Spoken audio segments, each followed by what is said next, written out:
to the channel.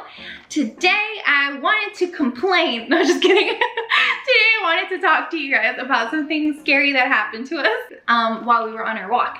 So if you guys are interested in knowing what happened, please keep watching and don't forget to subscribe to our channel. If you're new here, hello, welcome, and I hope that you stick around.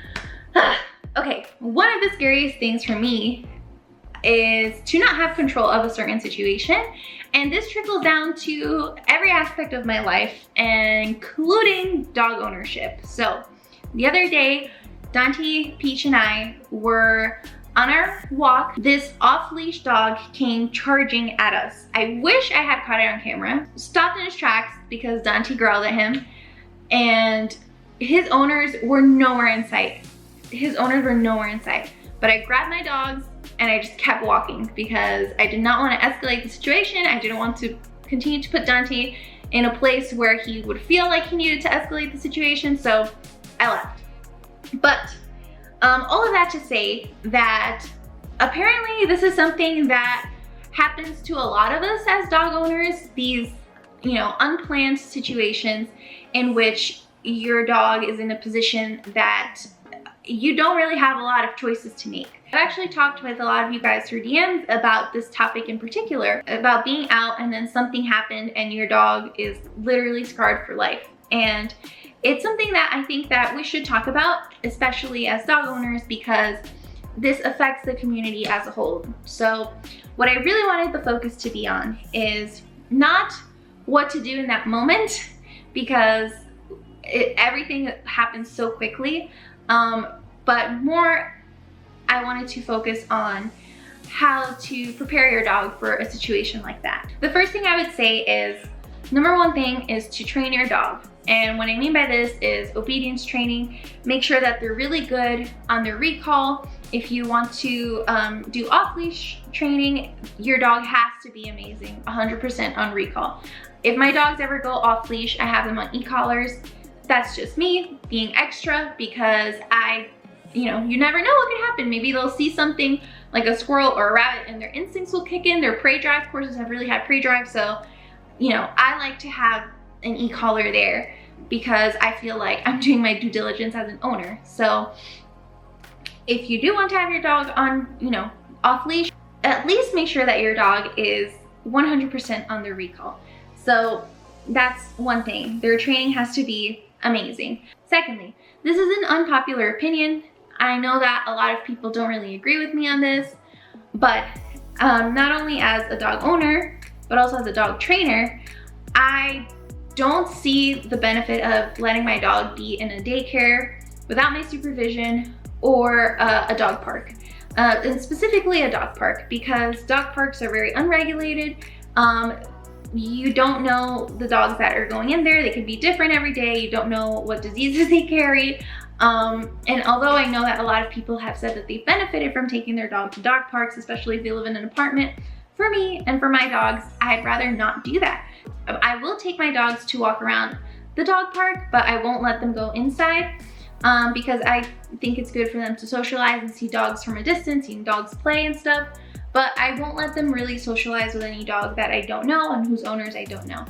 So for example, a way to maybe not, to avoid situations like having an off-leash dog run up to you is not being in a park where dogs can be off-leash, like starting from the parking lot. And I know this is very specific, but I wanted to mention this because the other day I took Peach over to a dog park, and there's a little sign that tells you from what point you can have your dog off leash or not. And a lot of people don't really seem to respect the signs, and they'll leave their dogs to be off leash before that sign. So there's like a bunch of off leash dogs running through the parking lot. And I went there with Peach one time, and I realized that this is probably not a good idea because I don't really know these dogs, and I have my dog leashed, and a lot of these dogs were getting yelled at a bunch and they weren't being recalled, they weren't getting called back. So I was like, maybe this is not the best place for Peachy and I, because I don't know what's gonna happen, That's the second thing that I like to do as a dog owner to just avoid situations like that in general. Lastly, so going back to the situation that happened to us with the dog running towards us off the leash, I would say that if my dogs weren't trained the way that they were, or if they weren't like, you know, prepared the way or brought up the way that they were, that could have ended badly, because Corsos are naturally protective of their owners. They don't like to be messed with, you know? So if Dante had to step up, maybe he would have. And that sucks, because if Dante were a Chihuahua and he stepped up, that wouldn't really be a big deal. But because he's not, he has to be held up to a much bigger standard. And I say Dante because my girl Peach, when this dog came running to us, she literally just hid behind Dante and I. Like, she like walked around. She was, okay, so let me explain. So we were both walking like this. Peach was on the outside of the heel, right? So I had Dante by my hip, Peach was next to Dante. Dog comes running to us. Peach like does a little loop, hides behind Dante and I. Dante gets in front of me, growls at the dog, and then the dog runs away. But yeah, so that's Dante, right? That's as much as Dante did, but maybe some other dogs would not give that warning sign, you know, because it happens so fast. So I think that in that moment, you know, what I did, even though it was something that was startling, I made sure not to get tense on the leash, and I made sure to just keep walking. Like, we kept movement, you know, because I mean, that's what I did in that moment. It's like, it's what worked in that moment. That's not a recommendation that I'm giving you, because with those situations, like, it's really hard to be like, okay, if A, B, and C happens, do this. There's no really right answer for it, you know, especially depending on the dog. But I knew for me in that situation, the best thing for me to do is to just keep moving, you know, especially because I already saw that Dante growled at the dog and the dog went away.